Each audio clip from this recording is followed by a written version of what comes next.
Bueno, buenas tardes. Una nueva edición de Renacimiento Nacional. Estamos co-conduciendo con César Trejo, nuestro compañero veterano de Guerra de Malvinas. Y hoy tenemos un invitado, se podría decir, especial, de lujo, que es otro veterano de Guerra de Malvinas, el capitán Héctor Tesey. Bienvenido, Héctor. Héctor es artillero, docente universitario en el Instituto Universitario de la Gendarmería Nacional, ¿sí? Forma parte del grupo de reflexión Malvinidad, junto con César. Exactamente. ¿Sí? Y recién me acabo de enterar una cosa que a uno le llena el espíritu, que es que Héctor es padre de 11 hijos. Así es. Y tiene 19 nietos, así que felicitaciones. Bueno, muchas gracias, Hugo. Y nuestra admiración por esa gestión humana, ¿no? Buenas tardes, gracias por la invitación y gracias, César. Seguimos coincidiendo en temas y en lugares. Obviamente.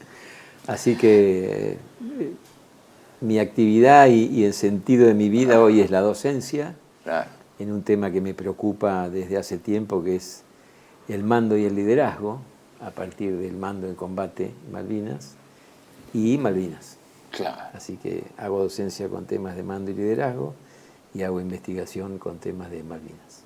Bien. ¿Usted en Malvinas, en dónde estuvo? Yo para Malvinas en 1982 era instructor en el Colegio Militar de la Nación, como teniente primero de artillería, y era instructor del curso de cuarto año. Si hacemos memoria, el 7 de abril, esos cadetes del último año del Colegio Militar, de la promoción 113, fueron promovidos al grado de subtenientes en comisión y movilizados a unidades de sus armas. Claro, recuerdo. O sea que yo me quedé sin mis alumnos. Claro. Así que el 8 de abril, cuando 5 de esos alumnos míos o exalumnos míos fueron movilizados al Grupo de Artillería 3, recibí la orden de también yo trasladarme al Grupo de Artillería 3. Bien. ¿Dónde estaba situado el grupo de artillería? En Paso de los Libres. En Paso de los Libres, correcto. El jefe de la unidad era en aquel momento el teniente coronel Martín Balsa.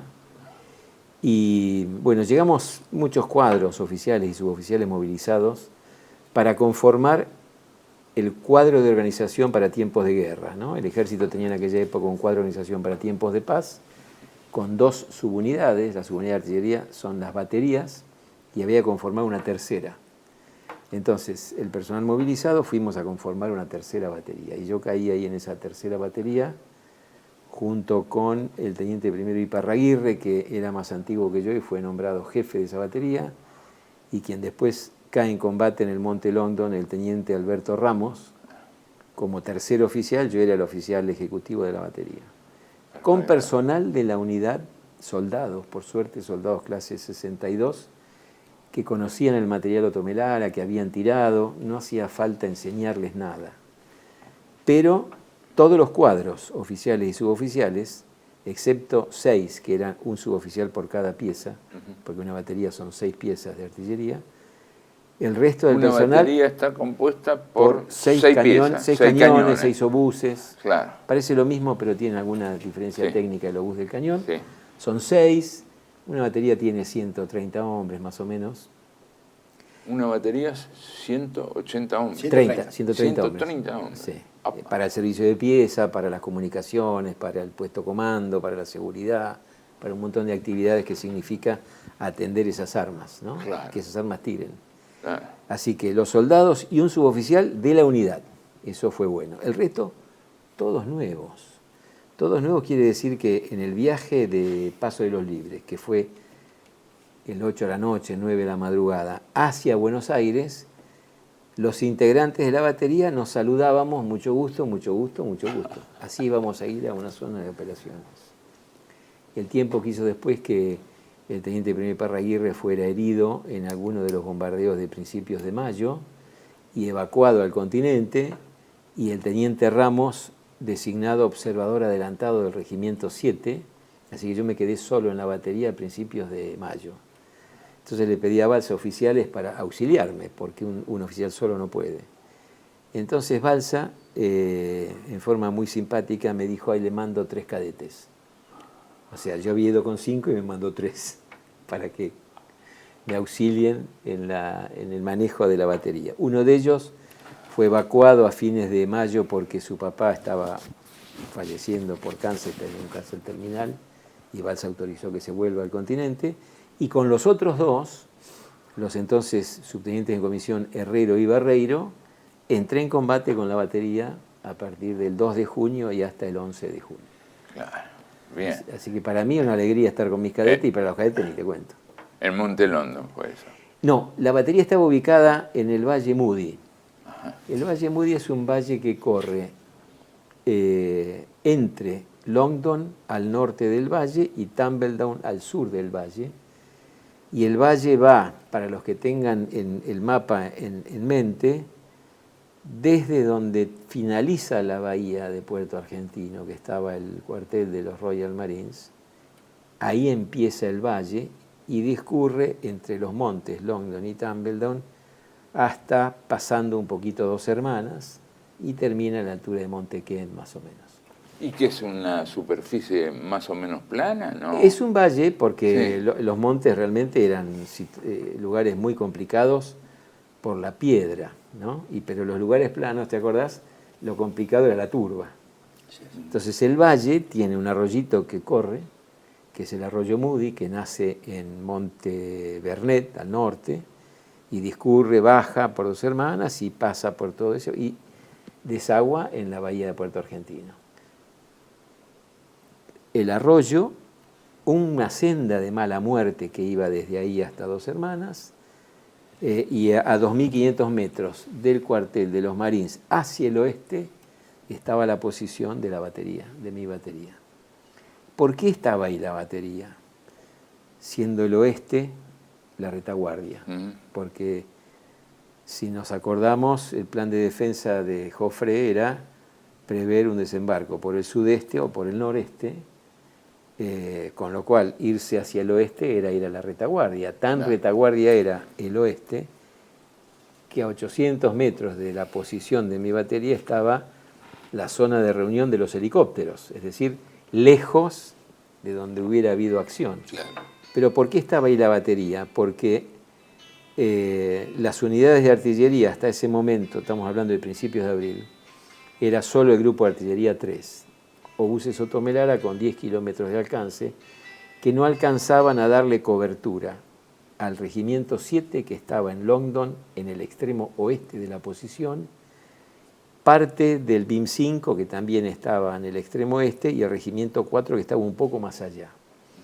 Entonces Balsa lo que hizo fue sacar una batería de las 3 que él tenía y ponerla hacia el oeste, y en este lugar, en el valle, entre estos dos montes, mi batería podía dar apoyo de fuego tanto al regimiento 7, que sería al norte, como al sur al BIM 5, como al suroeste al RI4. Porque las otras dos baterías estaban al sur del poblado para dar cobertura o apoyo de fuego a la zona del desembarco, a la playa noreste o a la playa sudeste. Como decimos los militares, no hay plan que resista la primera bala. Entonces los británicos, en vez de atacar por el sureste o por el noreste, atacaron por el oeste. Con lo cual mi batería pasó de estar en la retaguardia a ser el primer elemento de artillería de campaña que entró en combate en la defensa de Puerto Argentino. Y como dice una felicitación que consta en Boletín Público del Ejército a toda la batería por un hecho particular que ocurrió el 8 de junio, fue la subunidad que recibió los primeros, los más violentos y los más sostenidos fuegos de contrabatería británicos. Bien. Por estar en ese lugar. Claro. Así que teníamos todos los números. Tenían todos los números puestos. Bueno, ahí te contesté a dónde estaba en el 82 y me fui un poco más. No, perfecto. Me fui un poco más. Ahora, usted ha hecho de algunas cosas muy interesantes en modelismo, ¿no? Sí. Bueno, yo, la verdad que... digamos, lo está contando, se nota que lo está viendo, digamos, ¿no? No soy modelista, No. pero estoy aprendiendo. Y la verdad que me encanta, porque todos los sábados a la tarde me voy al Club de Modelismo Militar que está dentro del Museo del Ejército en Ciudadela, en los viejos cuarteles de Ciudadela. Y allí aprendo con los muchachos que saben, que son los que hacen maquetismo y son los que entienden el negocio. Y ellos me contagiaron el gusto por esta actividad, ¿no? Claro. Además de ser un momento de liberación, de desenchufe, de esparcimiento y de cosas, ir ahí y hablar con ellos y hacer cosas. Y encontrarse ahí con muchachos. Claro, pero ahí hicimos, a instancias del coronel Horacio Falcón, que falleció hace 15 días, lamentablemente, un coronel retirado, no veterano, pero presidente del club, que en ocasión de los 40 años y cuando el ejército organizó un concurso de modelismo militar, me convocó para hacer algo. En el 2022. En el 2022. Bien. Así que le dije que sí, que me interesaba colaborar y me interesaba hacer cosas. Y la verdad es que me interesaba dejar algo mío, algo en donde yo hubiera estado y de lo que yo hubiera participado con mi gente. Así que hicimos, junto con la gente del club, insisto, más cadetes de cuarto año de artillería. Yo en aquel momento, en el 22, era profesor en el colegio militar y tenía alumnos de cuarto año de artillería, así que los convoqué para que voluntariamente los sábados, que es cuando están franco, vinieran al club a trabajar en hacer eso, ¿no? Pensá, Hugo, que empezamos a trabajar en enero del 22 y los chicos venían. En enero. En enero venían, estaban de vacaciones y venían. Claro. En febrero se incorporaron, salían franco el viernes y venían el sábado. Trabajamos enero, febrero, marzo y abril, y el 1 de mayo fue la jornada donde se exhibían los trabajos que se habían presentado. Así que ahí presentamos un diorama. Un diorama es una gran maqueta. Diograma. Diorama. Diograma. Bien. Diorama. No conocía el término. No solo es porque es grande, porque hay maquetas grandes, sino el diorama tiene una particularidad que es que se construye, se diseña y se presenta de tal manera que el observador, aunque está viendo cosas estáticas, percibe movimiento y percibe que ahí está pasando algo. Es una ilusión óptica, llamale como quieras. Pero una característica del diorama es eso, es ser hiperrealista en lo que muestra para que el observador crea ver que el soldado corre, que figuras en movimiento. Pero no, son todas estáticas. Claro. Bueno, es un diorama grande que tiene más grande que esta mesa, más grande, más largo que esta mesa. Y ahí, ¿qué pusimos? Ahí pusimos una representación de la posición de la batería C del Grupo de Artillería 3 en el Valle Moody, en aquellos días en Malvinas. ¿Qué hay ahí? Hay 70 figuritas, soldadito escala 1.35, hay 8 obuses. Esta es otra cuestión particular de mi batería. Las baterías, te dije al principio, tienen 6 armas. ¿Por qué la mía tenía 8? Porque cuando llegó el Grupo de Artillería Transportado 4, el comandante de la brigada decidió que una batería del 4 pase a Darwin. Primero que pase a la otra isla, se complicaba. Después que quede en Darwin, también se complicaba, porque no había forma de transportar obuses Otomelá que pesan 1.800 kilos nada más. No había forma de transportarlos por helicóptero. Se transportaron 2 en helicóptero que llegaron. Los segundos 2 ya no se pudieron transportar en helicóptero, se metieron adentro a bordo de un guardacosta. El guardacosta fue atacado y encalló en la zona de Darwin. Hubo que sacar los obuses de adentro del navío con agua. Lo hicieron el subteniente Navarro, Zanella, Gómez Centurión. Bucearon, sacaron y armaron el obús afuera. De los 2, uno solo pudo entrar en servicio. Y los 2 obuses restantes nunca pudieron ser llevados allá, así que fueron a parar a mi batería. Claro. Así que yo tenía 6 del 3, más 2 del 4, con una coincidencia para mí feliz. Mi primera unidad, mi primer destino de artillería fue el 4 en Córdoba. Yo era paracaidista, así que me volví a juntar con los paracaidistas y con soldados del 4. Pusimos los 8 buses, 70 soldados, un Unimog solamente por cuestiones de presupuesto, y un Jeep Mercedes-Benz que tiene una anécdota que yo la cuento siempre. Y diseñamos eso, que es un valle con el arroyo, con las posiciones, con los pozos, con los obuses, con el material, con la munición, con los soldaditos, con el puesto comando, con todo lo que corresponde, todo 3D hubo, porque solamente pudimos comprar un Jeep Mercedes-Benz. El resto hubo... En el mercado no había ese tipo de cosas. No había Unimog, ni había, estoy hablando del 22, ahora sí hay Otomelare y hay Unimog. Lo hicimos todo, diseño 3D, a pulmón, como se hace todo en la Argentina. Esto lo habíamos presupuestado en enero del 22, 250.000 pesos, que era mucha plata. Conseguimos 50.000 de la Comisión Santa Bárbara y 200.000 de la UNDEF, y logramos presentar el diorama el 1 de mayo, vinieron los cadetes, por supuesto, y sacamos el primer premio. Qué bien. Y el diorama está hoy en el museo y se puede ver. De modelismo militar, Modelismo ¿no? militar, exacto. Modelismo militar. Sí. Con alguna cosa que hablábamos con César hace un rato, que es, los que saben, insisto, le pusieron a la plataforma donde está esto, le pusieron QR. Entonces, cuando uno mira el QR o capta el QR, puede ver dos cosas. El backstage de esa construcción, con filmaciones de los cadetes, de todo, y la historia de lo que ahí pasa, la historia de la batería. Claro. Entonces, el que llega y dice, ¿qué es esto? Ese obús ahí. Porque estaba el obús, porque estaba el Jeep. ¿Cuánta gente había? Te hago un cuento corto. ¿Por qué claro. está un Jeep Mercedes-Benz tirado? De trompa en el arroyo, Moody. La batería fue a ese lugar sin vehículos. Una batería para 6 obuses necesita unos 15 vehículos. Fuimos sin vehículos. ¿Y cómo nos transportamos? ¿Y cómo nos transportamos? ¿Con helicóptero? Con la iniciativa criolla. Desde el aeropuerto hasta donde terminaba el camino, que era casi el cuartel de los Marines, nos dieron para transportar los 6 obuses, la munición y los equipos y los 70 hombres, un tractor. Entonces, los suboficiales armaron un trencito, engancharon los obuses uno atrás del otro al tractor, metieron la munición y los bolsones arriba y se fue el tractor. Y nosotros caminando atrás.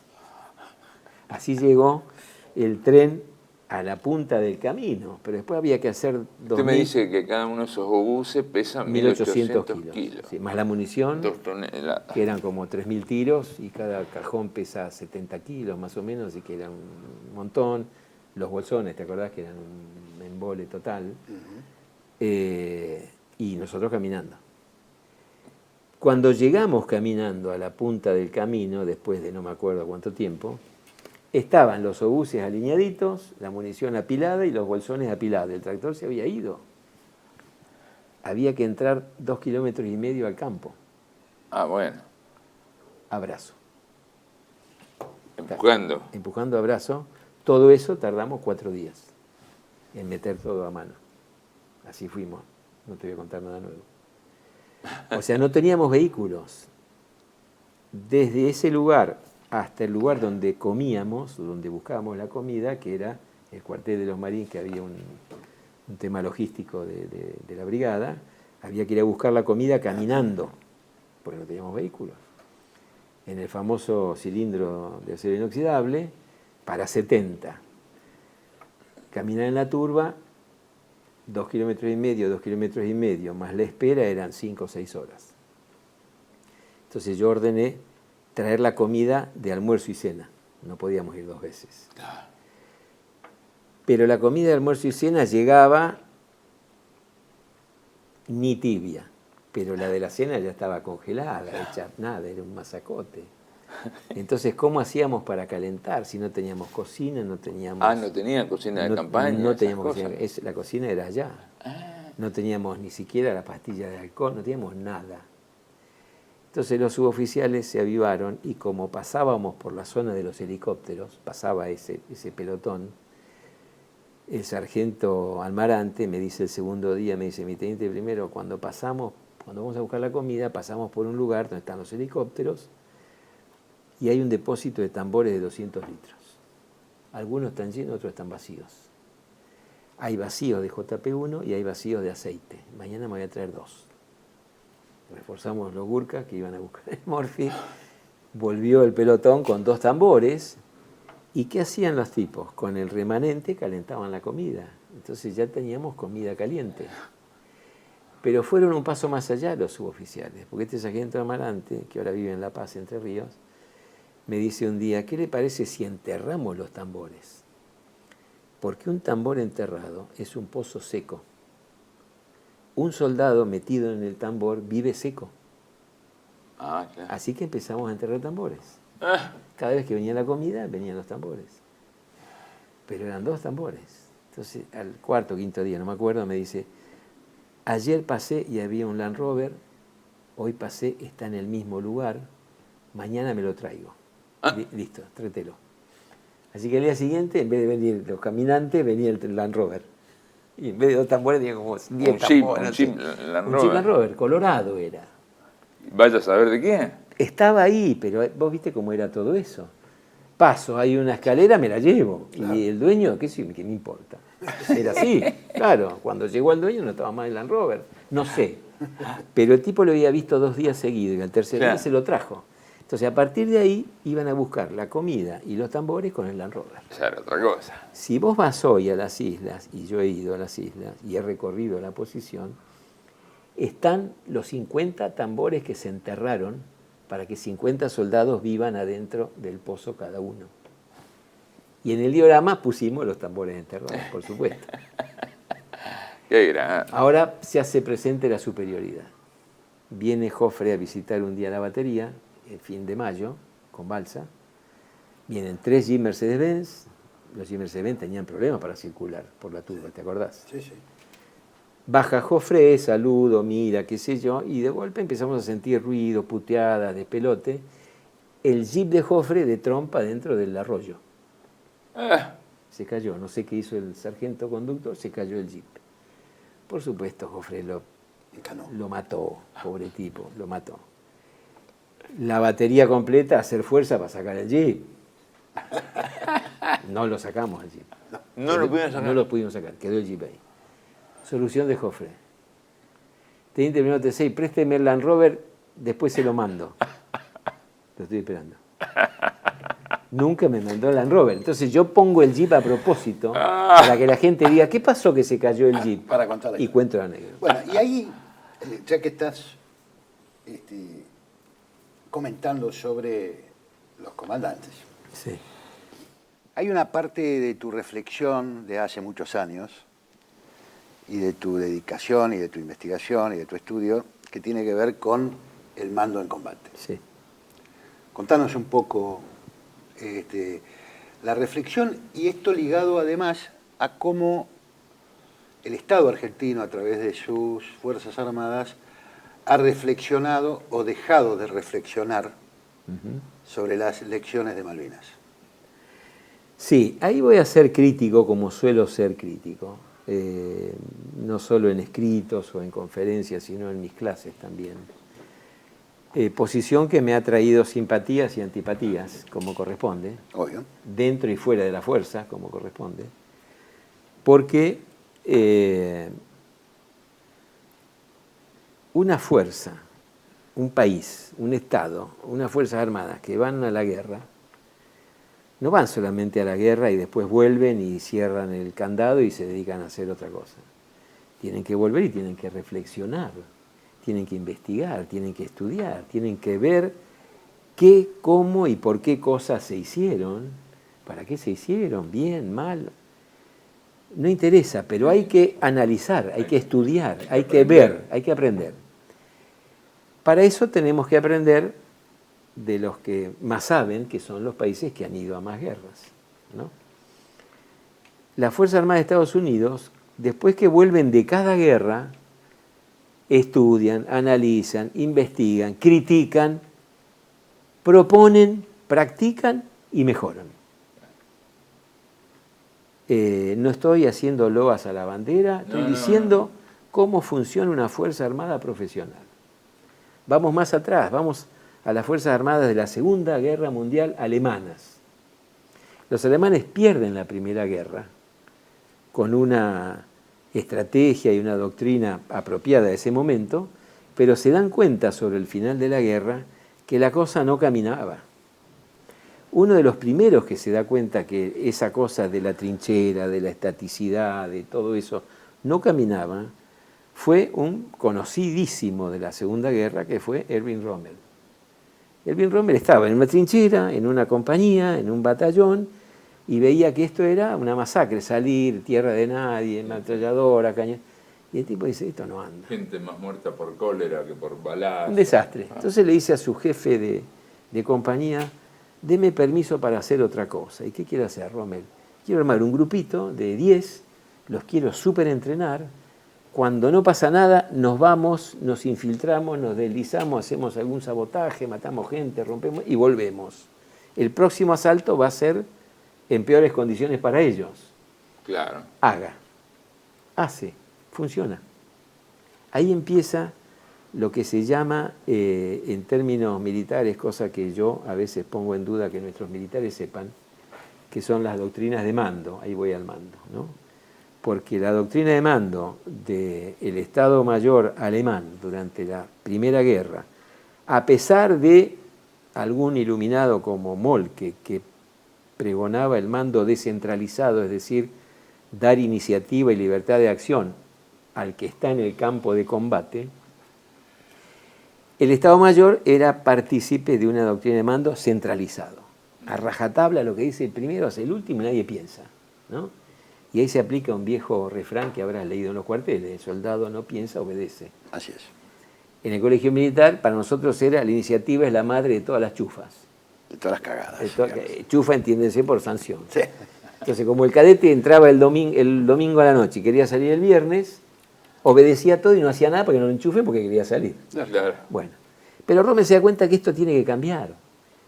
Y cambia tanto que los alemanes se preparan en el periodo de entreguerras y alumbran lo que después es las Wehrmacht y la Blitzkrieg y la guerra relámpago y el binomio tanque-avión.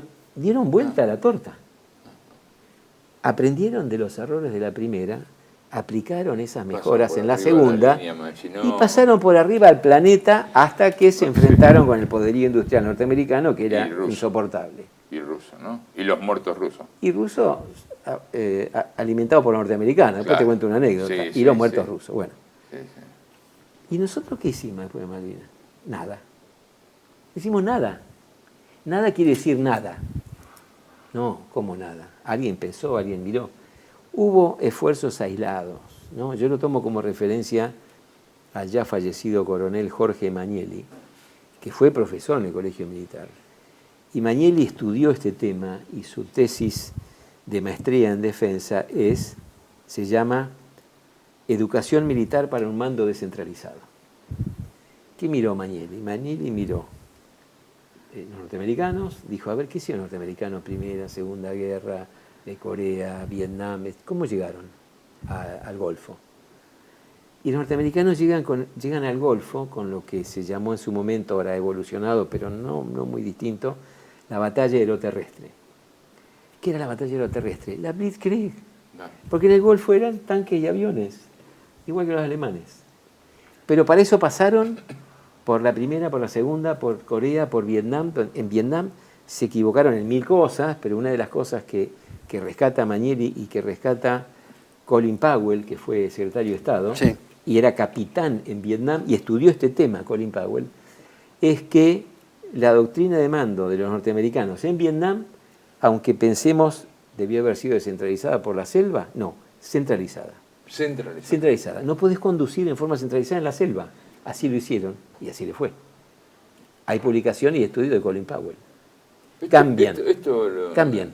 Yo digo, y disculpe la digresión, pero él no planteaba conducción centralizada, ejecución descentralizada. Pero por supuesto, a ver, vos tenés que darle al hombre que está en el campo toda la libertad, porque tenés que decirle, nosotros lo llamamos en algún momento, pero esto deriva del norteamericano, siempre copiamos al norteamericano, ¿no? Acá viene otro. Si le sale bien se lo felicita y si no se lo sanciona. Orden tipo misión. ¿Qué es orden tipo misión? Yo soy capitán, te llamo a vos y te digo, subteniente Melgarejo, aquella colina mañana a las 10 de la mañana en su poder. Tiene los soldados, tiene la munición, tiene todo. Haga. Y mañana nos vemos allá arriba. Chau, vos fuiste y llegaste. porque vos sabés la gente, el terreno, Uno- vos conocés la todo. doctrina. El jefe lo que tiene que hacer es controlar el cumplimiento. Yo te pero- doy pero los no medios metes- y control el cumplimiento y vos vas y hacés. Bueno, Magnelli analizó todo eso, dijo, ¿qué hizo el ejército argentino? No solamente Malvinas, antes de Malvinas, porque antes de Malvinas tenemos un evento que todavía sigue siendo muy vidrioso, que es la guerra contra la subversión, o la lucha contra la subversión, o los años 70, o los años de plomo, o como lo quieras llamar, no me interesa.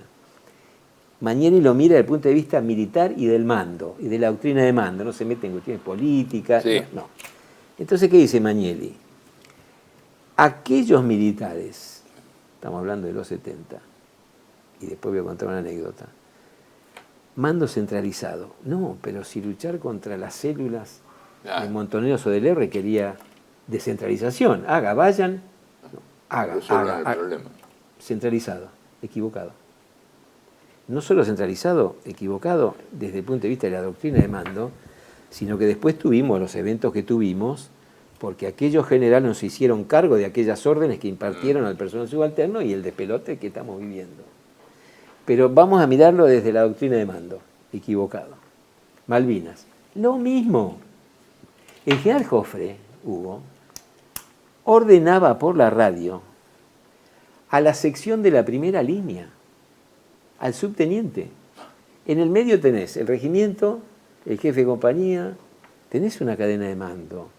El subteniente escuchaba en la radio al general y decía, ¿qué está pasando acá? Y el teniente coronel escuchaba que el general le mandaba a su gente y el capitán también. Entonces, el informe Rattenbach, otro tema, Claro. critica duramente... Que usted lo ha estudiado a fondo. Lo estudié. Critica duramente el tipo de mando que ejerció el general Joffre y dice un mando hipercentralizado que dificultaba enormemente la conducción de las operaciones de los menores niveles. Lo dice Rattenbach. Bueno, vuelvo a Magnelli. Magnelli analiza todo esto, hace su tesis e instala un término que por ahí se conoce o no se conoce, o por ahí se conoce y no se entiende, y que él lo llama el síndrome Malvinas. Síndrome Vietnam, por otro tema. El síndrome Malvinas, dice Magnelli, es qué nos pasó a los oficiales subalternos después de los 70 y después de Malvinas, mirando para arriba la doctrina de mando, la ejemplaridad o no de nuestros comandantes, esto de dar iniciativa, no dar iniciativa, él lo analiza por ahí.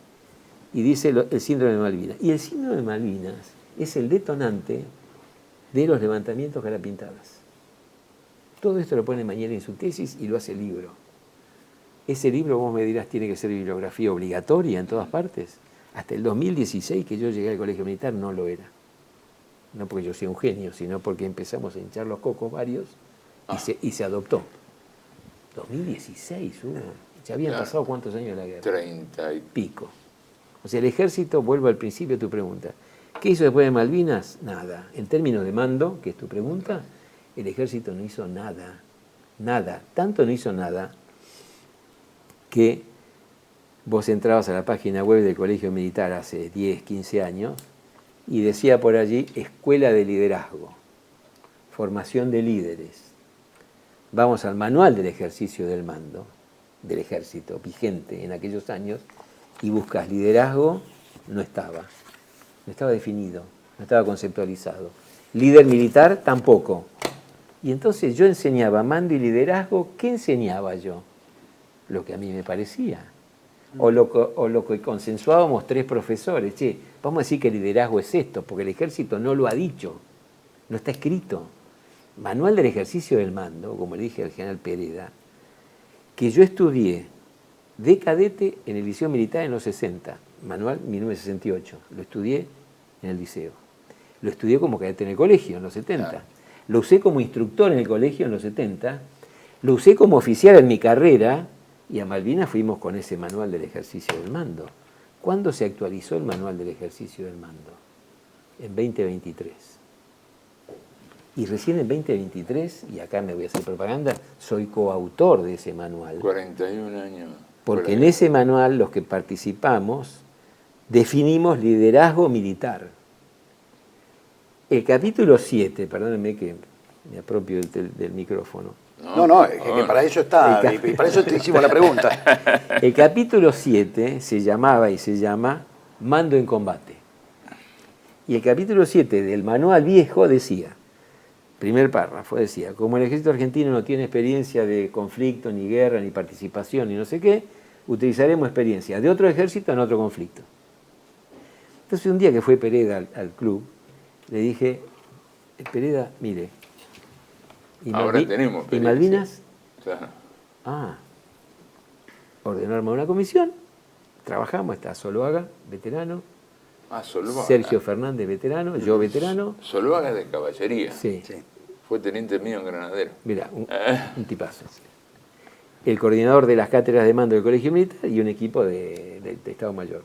Trabajamos 1 año y medio y alumbramos el manual vigente actualmente que define liderazgo militar, líder militar, y el capítulo 7 dice experiencias de Malvinas, claro, volcadas ahí adentro. Por eso te digo, el ejército, ¿qué hizo en términos de mando después de la guerra y hasta 2023? Nada. Recién lo hicimos en el 2023. Es mi preocupación, porque cuando vos lees el manual viejo, que el manual viejo no era malo, pero había que actualizarlo, porque estaba inspirado en los manuales alemanes. Y los alemanes entendían el negocio del mando en combate.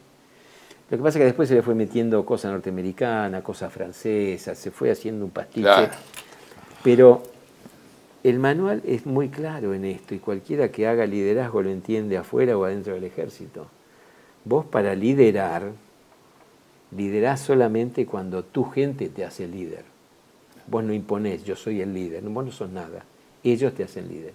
Y para que ellos te hacen líder, te tienen que creer y tienen que tener confianza en vos. Yo les digo a mis alumnos, ¿qué es confianza? Confianza es que yo logre que a mi gente cumpla la orden que yo les doy, no porque yo les doy la orden. He logrado que ellos adopten esa orden como misión de ellos, no mía. Esa es la confianza. Bueno, un día tenemos que hacer un alto. Hacemos un alto. Porque hay toda una parte de propaganda del canal. Claro. Y volvemos en unos minutos. Muy bien.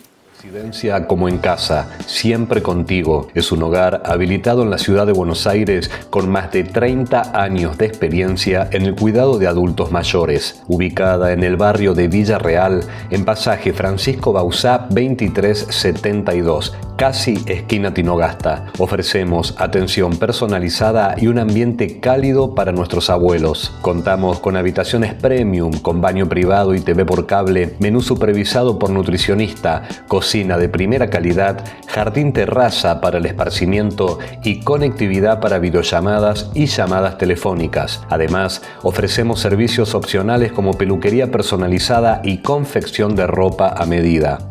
Comunicate al 11 50 35 15 25. En Como en Casa, el bienestar y la comodidad de nuestros adultos mayores es nuestra prioridad. Los esperamos. Tele-V1 se complace en anunciar que estará transmitiendo en su canal Tele-V1 Clips valiosos programas emitidos antes de la censura sufrida. El lienzo prohibido, el revés del derecho, combates por nuestra historia, disenso, historias de Malvinas, entre otros que podrán encontrar en este enlace.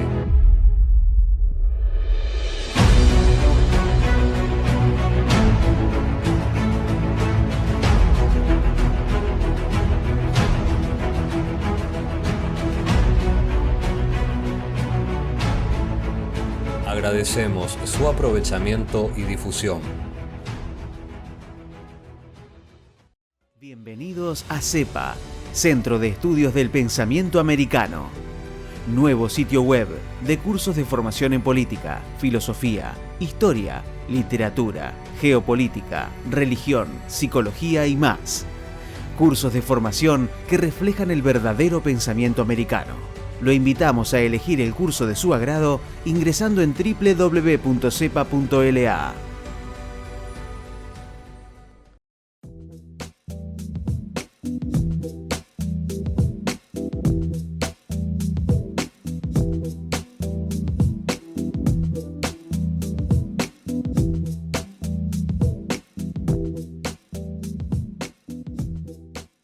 Decir siempre la verdad primero tiene un precio. Dependemos de tu ayuda. TLV1, toda la verdad primero.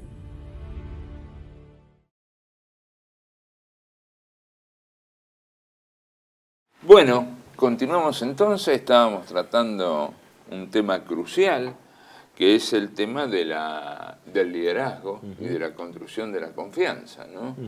¿Cómo cuidamos la confianza?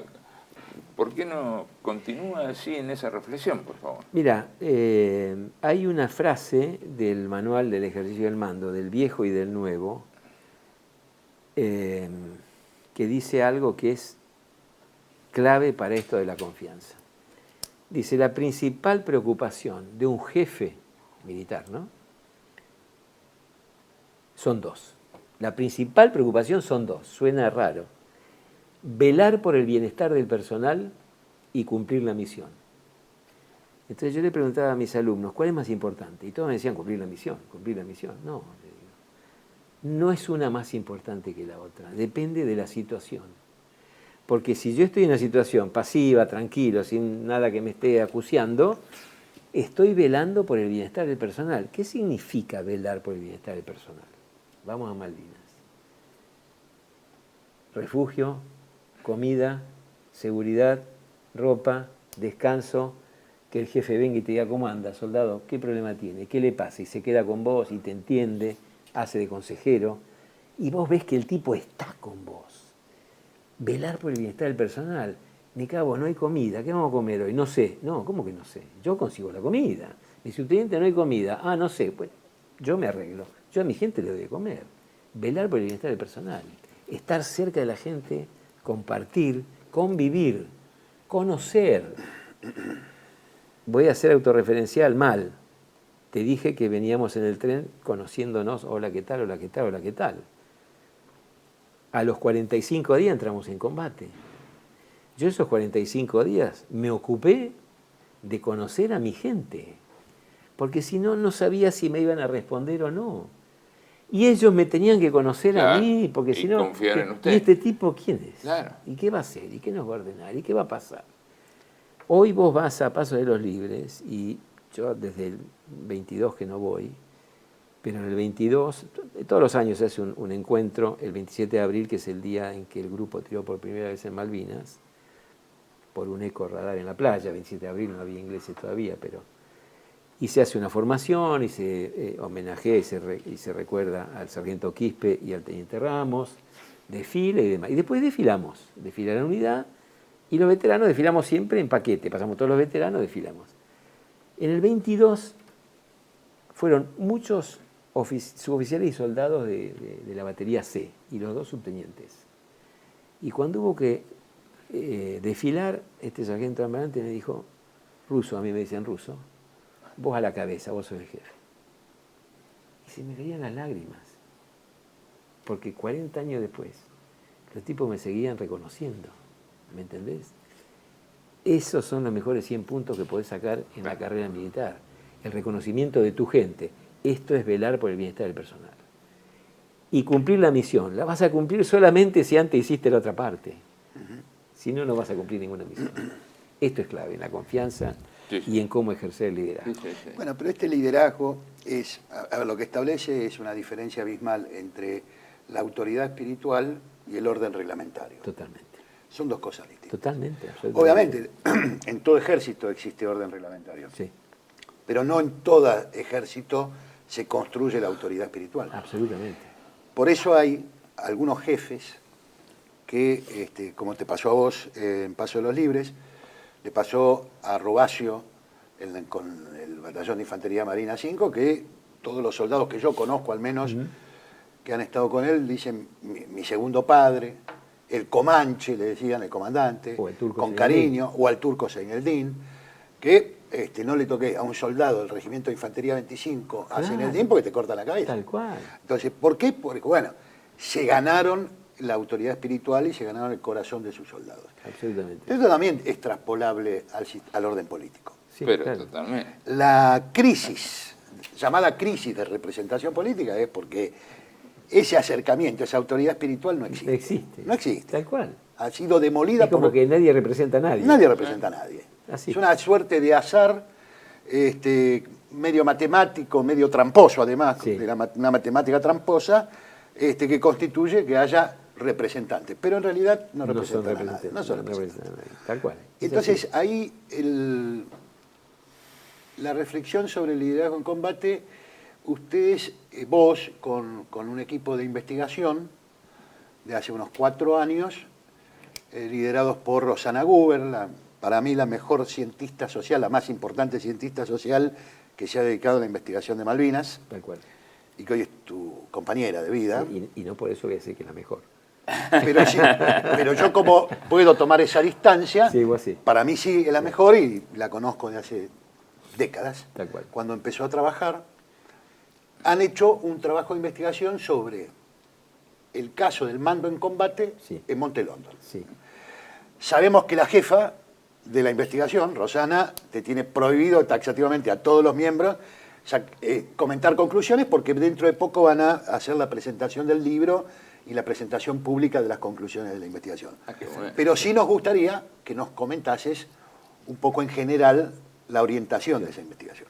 Bueno, esto arranca, y vos lo sabés bien, arranca con la convocatoria del 2021, cuando el Ministerio de Educación, Ciencia y Técnica y la Secretaría de Malvinas convocan a concurso de proyectos PICTO.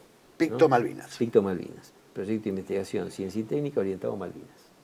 Que yo ahí estuve como consejo asesor para la conformación del reglamento y todo eso junto con otros. Estabas del otro lado, estabas dentro de la cocina. Digamos. Estaba dentro de la cosa.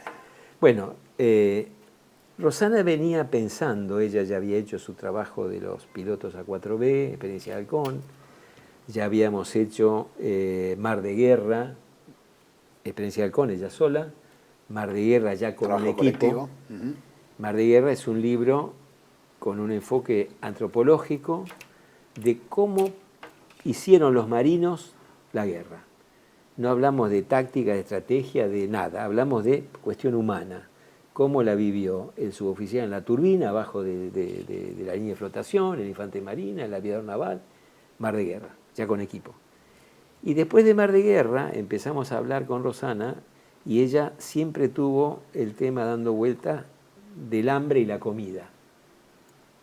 Y yo siempre tuve dando vuelta el tema del mando en combate. Nos pusimos a charlar y ella alumbró un proyecto que apuntó a las dos cuestiones, al mando en combate y a la logística, ya no a la comida. Entonces el proyecto se titula Los rostros y la savia de la guerra de Malvinas. Los rostros por el mando y la savia por la logística. ¿Por qué? Bueno, porque la verdad que veíamos que eran dos elementos cruciales en los combates y en lo que pasó en Malvinas. Nos parecía que estaba el nudo de la cuestión, estaba por ahí. Pero no nos podíamos detener en el tema político, porque ahí estuvo Rattenbach, en el estratégico militar, que ahí estuvo Rattenbach, en el operacional, que también estuvo Rattenbach un poco menos, sino que teníamos que ir al terreno, teníamos que ir al suelo, teníamos que ir al soldado. Entonces yo le dije a Rosana, esta es una inferencia mía, que después con el trabajo veremos si se cumplió o no, yo le decía, mira, el combate del Monte Longdon en la defensa de Puerto Argentino es el que más bajas ha ocasionado a los dos bandos. Eso a mí, como militar, me hace inferir que para que haya bajas ha habido combate. Y si hubo combate, hubo mando en combate. Y si hubo combate y hubo mando en combate, la logística tiene que haber funcionado más o menos, porque son tiros, munición, radar, cosas. ¿Vamos a London? Vamos a London. Ella hizo el proyecto, salió elegido el proyecto felizmente. Vos te acordás que de los 7 elegidos o seleccionados, el único que apuntó a la guerra fue el nuestro. Así es. El resto eran cuestiones económicas, no sé qué historia, Política, geográfica, no sé qué historia. sí. El único que miró la guerra único. fue el nuestro. Ujú. Vuelvo al principio, cuando te dije, el ejército, que es lo que a mí me preocupa, no investigó nunca nada, porque no hay ningún proyecto de investigación a fondo del ejército sobre estos temas. Este va a ser el primero que no es del ejército. Participamos, bueno, y se armó un equipo, ella armó un equipo realmente importante por primera vez, porque Ella es la directora, yo soy el subdirector, veterano, participando, pero además tenemos incorporado a otro veterano que es el coronel Castañeda, que participa en un contraataque importante, al cabo Pedemonte, que participa en un combate importante. Amicísimo mío, casi como un hermano, Pedemonte. Pedemonte, un capo, realmente. Y después hay un equipo de 6 arqueólogos de guerra, del equipo de arqueología de la UBA. Entre el director o el coordinador del equipo es Carlos Landa. Carlos Landa fue uno de los que encontró las cadenas de la Vuelta Obligado. O sea, ningún improvisada. Pero además hay una chica, Alejandra Reyes, que no solo es arqueóloga de guerra, sino que es arqueóloga submarina, porque es buzo y anda por ahí abajo haciendo cosas. De la UBA y de la UNR. Hay 2 arqueólogos de la Universidad Nacional de Rosario. 6 arqueólogos, entre los cuales además hay un historiador, Sebastián Ávila, arqueólogo historiador, Landa, Luis Coll, que es un también integrante del equipo de la UBA, Alejandra Reyes, esta chica, y de la UNR, Juan Leoni y Diana Tamburini. 6 arqueólogos. ¿Qué vamos a hacer con 6 arqueólogos? Arqueología de guerra. ¿Qué vamos a hacer? ¿A dónde? En Malvinas. ¿Quién hizo arqueología de guerra hasta ahora en Malvinas? Nadie. ¿Argentino? Nadie. Hubo un equipo británico, un tal Pollard, que me dicen los arqueólogos que anduvo por Tumbledown haciendo cosas, pero no con este sentido de la guerra, sino con otra historia. Entonces teníamos varias cuestiones inéditas. Vamos a hacer arqueología de guerra en 2 campos de combate. Pues nosotros apuntamos inicialmente a Longdon y a Tumbledown pensando que eran 2 combates violentos, con muchas bajas y con 2 fuerzas distintas, ejército e infantería y marina. Y queríamos ver al mismo tiempo el mando y el combate de cada uno, cómo había pasado eso. Bueno, arrancamos con eso. También había, Rosana, previsto en el proyecto inicial una coparticipación binacional con gente del War College de Gran Bretaña, que finalmente no vinieron. Gracias a Dios que no vinieron. No, digo esto porque... Cambiaron el War College por un grupo de la UNLA. De la UNLA, exactamente. No, gracias a Dios no vinieron. Bueno, hubiera sido otra cosa, no lo que fue finalmente, claro. ¿no? Porque finalmente al no venir ellos, lo que hizo Rosana fue enfocar a fondo la perspectiva argentina. Claro. Con ellos presentes ya hubiera habido una mezcla de cosas. Bueno, así que esto es perspectiva argentina de cuestiones de combate, del mando en combate, de la logística en combate, con arqueólogos de guerra en los campos de combate por primera vez. Con veteranos. Vos, Pedemonte, Castañeda y yo. Castañeda. Con una historiadora y abogada, Alejandra Barrutia, que es lo mejor que he visto en términos de... debería ser fiscal federal, porque es terrible, de buena. Sí, sí. Otra antropóloga, Jasmine Ojanian, también del equipo de Rosana. Un chico joven de 40 y pico de años, especialista en archivo y en normativa estatal, Daniel Chao. Armamos ese equipo y salimos. Y fueron bueno, hicieron el pero estudio. estamos en Argentina. Cuando se selecciona el proyecto y se otorga el subsidio en fines del 21, principios del 22, ¿te acordás? Sí. Hubo un acto en abril del 22 en Cancillería para entregar los reconocimientos, los diplomas y todo, pero no el subsidio. A ese momento habíamos pasado de fines del 21, donde el subsidio alcanzaba para cubrir a 11 de los 13, en abril ya estábamos en 9, 8 y medio, más o menos. Fines del 22 llega la guita. Sí. 3 y medio del equipo. Sí. ¿Cuándo viajamos? Íbamos a viajar en febrero del 23 y gracias a un personaje que después les voy a contar, tuvimos que postergar el viaje de febrero a noviembre del 23, con lo cual perdimos otro año. Cuando llegó noviembre, el subsidio alcanzaba para 1 y medio de todos. ¿Cómo viajamos todos? Como se hace habitualmente en Argentina. Voy a destacar al senador Mariano Recalde. Yo lo conocí a Mariano gracias a Leandro Rachid, con quien hacíamos cosas en las villas, Malvinas, murales y cosas. Le cuento a Leandro y Leandro me dice, Mariano, vamos a verlo a Mariano, se inaugura una unidad básica donde había un mural que yo, va Mariano, hablo yo, después el Chori, Mariano, bla, bla, bla. ¿Qué necesitas? 13 pasajes, Buenos Aires, Río Gallego, Buenos Aires. ¿Y por qué yo? Me dice. ¿Y por qué vos fuiste presidente de Aerolínea? ¿Y qué tiene que ver? Ya no soy más presidente de Aerolínea. Pero bueno, me dice, venite el lunes a mi despacho y lo charlamos. El martes me fui con los 13 pasajes. Qué grande. Es una guita. Y sí. Bueno, faltaba la otra parte. Claro. Yo en mis años, después que me fui del ejército, hasta que me dediqué a esto, del 87 al 2008, me dediqué a parar la olla para los 11. Y trabajé con bancos y financieras y cosas, y los amigos aportaron algo, así que juntamos unos mangos, pero faltaba la torta, porque el presupuesto para noviembre del 23, Hugo, eran $30.000. Y el subsidio se había transformado en 3.000 y monedas. Se nos faltaba una torta impresionante. Bueno, entre Recalde, los amigos, y Rosana, y acá hago Recalde, lo Mariano y Rosana, se juntaron los $30.000, hicimos el viaje, hicimos el trabajo. Bien. Si no, no se hacía. ¿Cuándo fue que fueron a Malvinas? En noviembre del 23. Noviembre del 23. Y ahora están por publicar. Y ahora estamos a publicar. También quiero agradecerle al Ejército, porque le pedí apoyo al Ejército, y el Comando Antártico nos dio 6 uniformes antárticos para los arqueólogos que tenían que pasarse 6 días en los montes. No. Y el clima de Malvinas.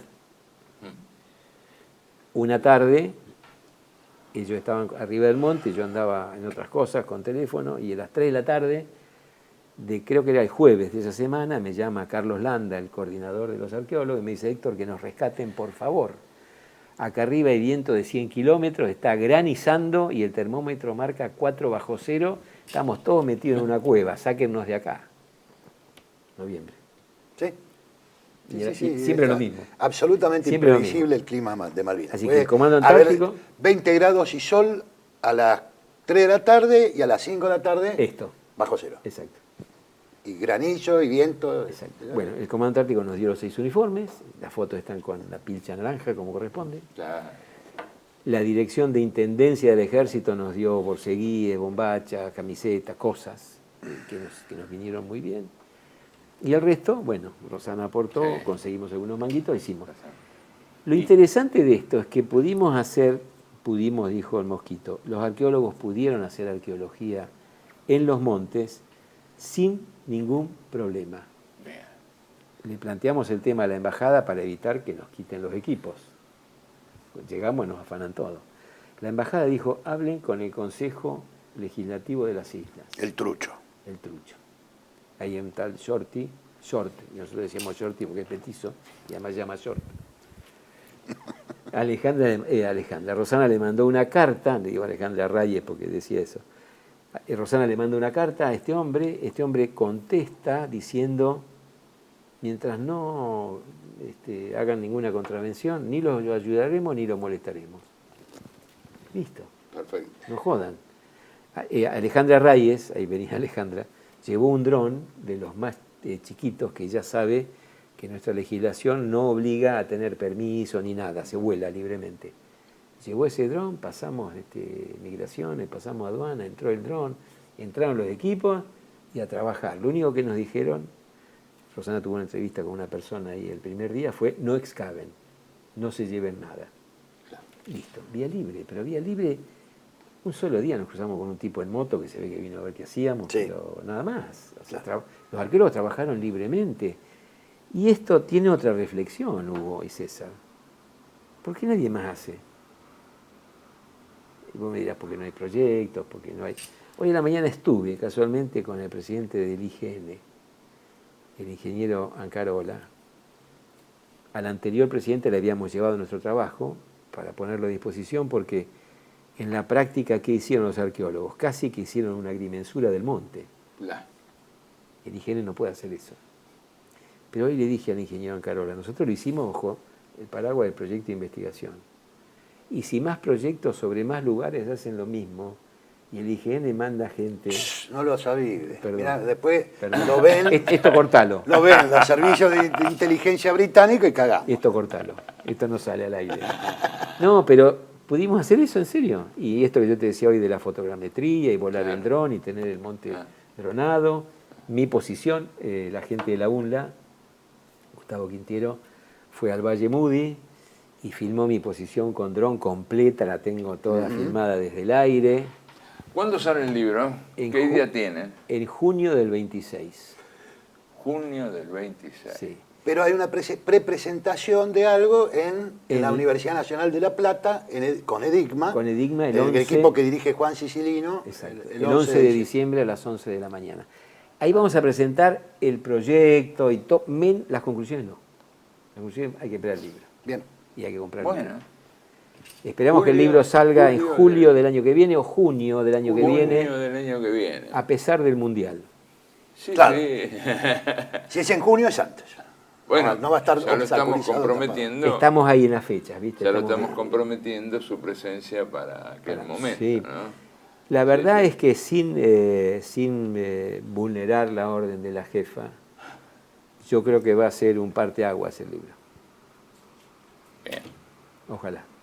Bueno, muchísimas gracias. No sé, César, si te queda alguna pregunta. Nada, alguna simplemente cuestión. cerrar comentando que ambos integramos un grupo de reflexión y acción que se llama La Malvinidad. Exacto. Que somos todos ex soldados. Bueno, de hecho, Héctor también es un ex soldado, pero, ¿no? Sí, por supuesto. Finalmente Desde somos luego. todos Somos todos soldados. Somos todos soldados, pero él es el único que tuvo grado de oficial en Malvinas. O sea que es el único en ese grupo que debemos reconocer siempre la mediación, el arte del diálogo y la construcción de unidad que ha desarrollado Miguel Ángel Trinidad, Sin que duda. es el alma mater de este grupo. Sin duda. Que nos ha unido en lo diverso. Casi todos tenemos características de estar realizando tareas culturales, pedagógicas, en distintos ámbitos y disciplinas. Hay un actor muy importante que es Andrés Fernández Cabral, que reside en Santa Cruz, en Río Gallegos. Hay un dirigente político y social tucumano como José Francisco Pancho Zelaya. Hay un director de Malvinas y un viejo defensor de el medio ambiente como Rubén Pablós, de Bariloche, ¿no? Tal cual. Bueno, Miguel Ángel Trinidad, que se ha dedicado a la diplomacia multilateral en la Organización de Estados Americanos. Hoy es el representante de la Organización de Estados Americanos en Lima. Fernando Cangiano, que es un psicólogo intelectual, gran escritor y que ha aportado una reflexión muy, muy importante sobre la desmalvinización, que ahora está presentando en un concurso de ensayos otro trabajo sobre el tema, Fernando. Bien. Jorge Berry, un viejo militante de la primera hora de... En fin, somos... ¿Qué más? ¿Qué me olvidé? Y seguro que nos olvidamos de alguien. Seguro que no olvidemos. Sí. Pero bueno... Pero que nos perdone. Sí. Bueno, muchos compañeros que está abierto a engrosarse esas filas, pero es un grupo muy importante de producción, de reflexión, que... Yo creo, perdón, Sí. que lo más importante de este grupo es Sí. la diversidad. La diversidad. Pues no estamos todos alineaditos así uno tras el otro. No. Pensamos... Hay discusión, Hay hay discusiones. planteos, hay propuestas, que sí, que no, que me gusta, que no me gusta, yo no Exacto. voy, yo sí, yo voy. Hacemos, consensuamos y el objetivo es malvinizar. Así es. Bien. Muy bien. Muchísimas gracias. Bueno, gracias, Héctor. gracias César. No, al contrario, gracias a Muy vos, Héctor. amable. Gracias Hugo. No, muy por el amable. espacio. Y bueno, le pedimos a nuestros oyentes, como siempre, que nos escriban al correo que figura al pie, con sus opiniones, sugerencias, y vamos para adelante. Nos vemos en el próximo programa.